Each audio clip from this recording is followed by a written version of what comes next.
Students, every person start their journey as one cell zygote. So this zygote undergo repeated mitotic divisions to form this individual. This individual may have almost 100 trillion cells, and all these cells are produced by process of mitosis. Even when there's a cut in the skin, this cut gets repaired within say few days. This is also one type of cell division, that is mitosis. So students, in today's session, we'll talk about cell division. So hello everyone, welcome to one more video of Special Biotonic.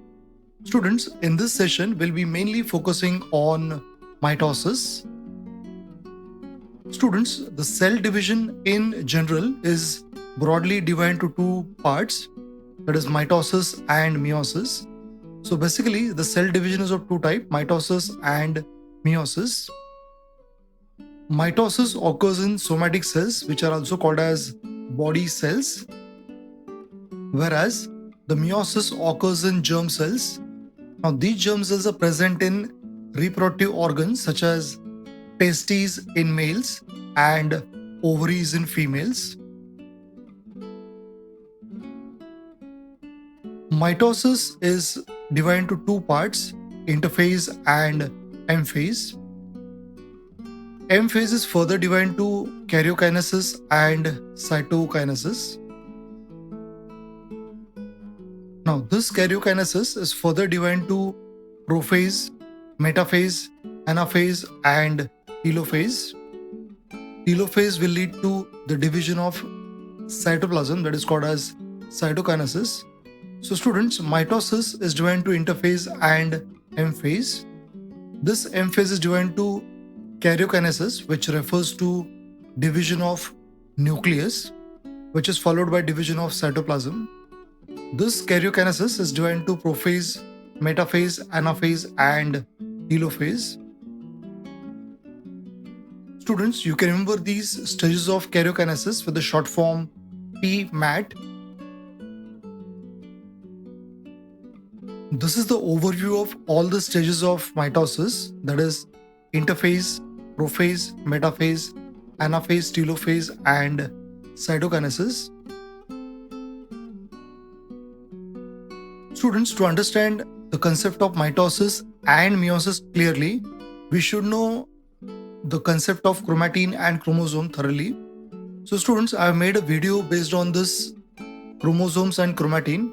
I am enclosing the link of this video in the I section. Please watch it. Now let us begin with interphase. Now this interphase is also called as resting phase, but actually the cell is doing a lot of activities during this stage. Now when you look at the cell shows distinct nucleus and cytoplasm. We can see two pairs of centriole towards one end of the cell. The elements such as, say, spindle fibers are all absent during this stage.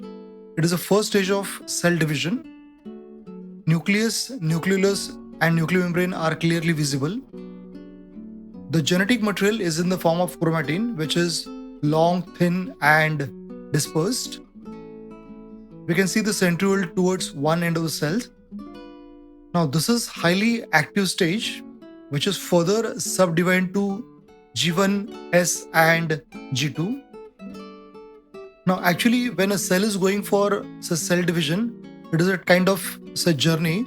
To prepare for this journey, the cell has to prepare many things to successfully complete the cell division.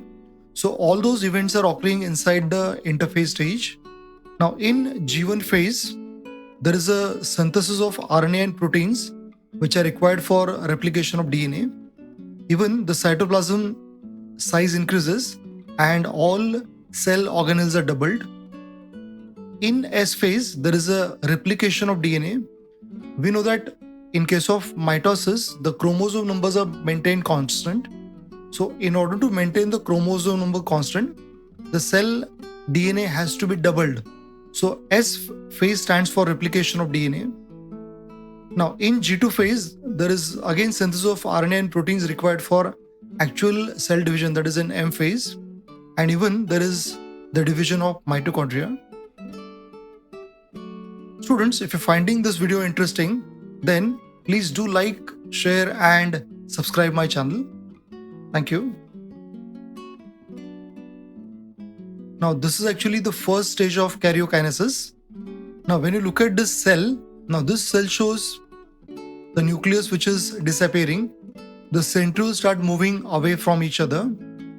So nuclear membrane is disappearing, centrioles start moving away from each other. Nucleolus and other features, they start disappearing. So we can call prophase as what first stage of the karyokinesis. Nucleus, nucleolus and nuclear membrane start disappearing. The genetic material, which is in the form of chromatin, which start condensing to form chromosomes. Now these centrioles, they start going away from each other. At the end of this prophase, we can see the nucleus, nucleolus and nuclear membrane dissolves completely. Now the chromosomes consist of the two sister chromatids which are joined together by centromere. In case of metaphase, we can see the chromosomes at the equator which are joined together by various types of spindle fibers. Now these spindle fibers connects chromosomes to the centrioles. So there are two types of fibers here. The fibers which connect pole to pole, from this pole to this pole, they are called as the polar spindle fibers. And the one which connects, say, pole to the centromere, they are called as discontinuous spindle fibers or non-polar spindle fibers. There are one more type of spindle fiber which arises around the centriole. They are called as astral fibers.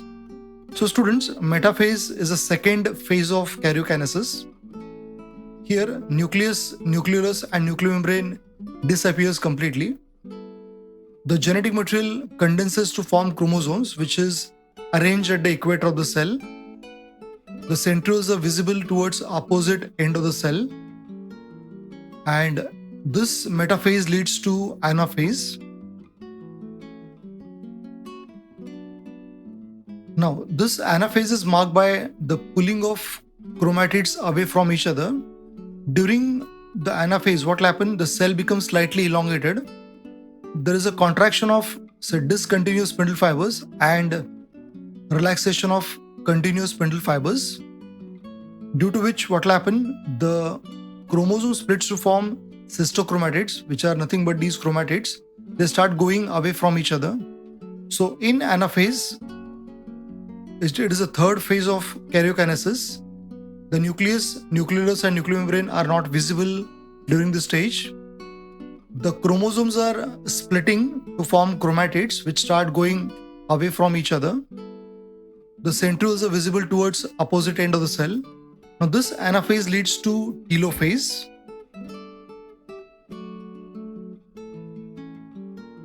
Students, this telophase is a fourth phase of karyokinesis. We can see the chromatids are further pulled towards opposite ends, and we can see at the end of telophase, the nuclear membranes start reappearing. So we can say telophase is opposite of prophase. Students, in prophase there is a disappearance of the nucleus, nucleolus and nuclear membrane. That is what exactly opposite happens in telophase. The nuclear membrane, nucleolus and nucleus as such start reappearing. The genetic material is the chromatids which start decondensing to form the chromatins. Remember the word chromatids and chromatins. The chromatids are the separated chromosomes which start decondensing to form chromatin. So I highly recommend you to watch the video, which I have enclosed the link of that video in the I section, to understand the concept of chromosome, chromatids and chromatin. We can see the centrioles towards opposite end of the cell. At the end of telophase, we can see one cell with two nuclei. Telophase leads to cytokinesis. Now, cytokinesis is the last stage of the cell division. Now, this cytokinesis means the division of cytoplasm. Now, in case of plant cells, it takes place by the cell plate formation, whereas in case of animal cell, it takes place by cell furrow formation. And at the end of cytokinesis, we can see one cell is further divided into two daughter cells.